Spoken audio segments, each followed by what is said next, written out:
Қандай да бір бөлмеде намаз оқыған кезде біз сол намаз оқыған бөлмеде жан иесінің суреті болатын болса, ол адамның суреті болуы мүмкін, не болмаса жан жануарлардың суреті болуы мүмкін.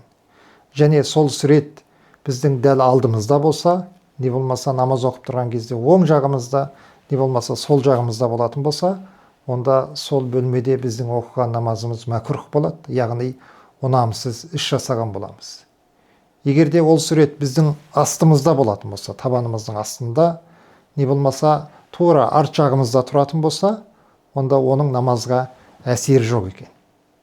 Ал енді алдымызда тұрған, немесе оң жағымызда, не болмаса сол жағымызда тұрған суреттің бетін жауып қойып, бір матамен немесе басқа бір нәрсемен оқитын болсақ, онда біздің намазымызды мәкрух қылмайды. Алла тағала құлшылықтарымызды қабыл қылсын.